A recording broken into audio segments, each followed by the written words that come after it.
Same అదే తీసుకొచ్చి మక్కి నక్కలు కొట్టి ఇక్కడ పెట్టి దోపిడీ చేసి ఇది అద్భుతం నేను సృష్టించిన అంటాడు. మరి పిచ్చోడా ఆల్రెడీ ఉందిరా నాయన, ఏమో బుర్ర లేకుండా మాట్లాడకంటే ఈయనే సావడే. మాట్లాడదామంటే అసెంబ్లీకి రాడు, అసెంబ్లీకి రానోడు పోయి టీవీ ఛానల్లో 4 గంటలు కూర్చుంటాడు అంతే. ఎంత జులై కింద పడ్డాడంటే ఆయన ఏమనాలి. రుణమాఫీ మీద చాలా పెద్ద స్టేట్మెంట్ ఇచ్చారు రేవంత్ గారు. రుణమాఫీ చేయలేకపోతే మేము ఎందుకు, ఐ మీన్ మా ప్రభుత్వం ఉండే ఎందుకు అని. అది రేవంత్ గా మనసులోంచి వచ్చిన మాటనా లేకపోతే నేను గ్రామాల నుంచి వచ్చినా, నాకు రైతు కష్టం ఏందో తెలుసు, నేను ఇచ్చిన మాట ఏందో తెలుసు, రైతు దేనికోసం ఎదురు చూస్తుండో నాకు స్పష్టత ఉంది. నేను ఏదైనా మాట్లాడితే ఆసమాసిగా మాట్లాడాను. నేను చాలా అంచనా వేసుకొని దాన్ని నేను ఫీల్ అయితేనే నేను మాట్లాడతా. నేను ఊరిక కేసీఆర్ లాగా ఏది పడుతుంది 80,000 పుస్తకాలు చదివినా అలాంటి అబద్ధాలు. ఆయన ఏంది ఎంఎస్సిలో పొలిటికల్ సైన్స్ చదివిండంట, మధ్యలో టీవీలో చెప్పిండు కాదు. నేను అట్లా ఎంఎస్సిలో పొలిటికల్ సైన్స్ చదవలే.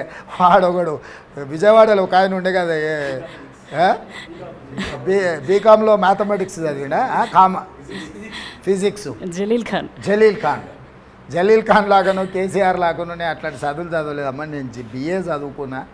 నాకు అన్నిటికంటే కామన్ సెన్సు, ప్రజల మధ్యలో ఉండే సాధక బాధకాలు చదువుకున్నా. దాని ప్రకారమే నేను పనిచేస్తాను. నేను అంతంత మేధావి చదువులు చదువుకోలేదు. కేసీఆర్ లాగానో జలీల్ ఖాన్ గారు లాగానో నాకు అంత మేధావితనం లేదు. నేను సింపుల్ మ్యాన్, మామూలుని మధ్యతరగతి వ్యవసాయ కుటుంబం. ప్రజలు అవకాశం ఇచ్చింది, ఈ రాష్ట్రానికి ముఖ్యమంత్రి అయినాం. మనకున్న పరిమితమైన అవగాహనను, బాగా అవగాహన వాళ్ళందరినీ కూర్చోబెట్టుకొని పనిచేయాలనేది నా ఆలోచన. అంతకుముందు కూడా చెప్పిన నేను గుంపు మేస్త్రి లాంటివన్నాయా, బునాది దొబ్బేటోని, కట్టడం కట్టేటోని, ప్లాస్టరింగ్ చేసేటోని, కప్పేసేటోని, steel, rod bending, electric, false ceiling ఇట్లా చేసేటోళ్ళు అందరినీ కూర్చోబెట్టుకొని పని చేయించుకుంటా. అన్నిట్లలో నేనే చేయను, అట్లా చేస్తే కుదరదు, అన్ని విద్యలు మనం ప్రదర్శించకూడదు అని చెప్పిన. నేను దాన్ని నమ్ముతా, ఇప్పుడు కూడా ఆ మాట కట్టుబడున్నా. వాళ్ళు గుంపు మేస్త్రి అని ఏందో నా మీద జోకులు వేస్తారు. గుంపు మేస్త్రి ఏమన్నా బార్లు నడిపినట్టు లేకపోతే రాత్రింబగళ్ళు మందేసినట్ట కాదు కదా. గుంపు మేస్త్రి అంటే ఒక మంచి పదము.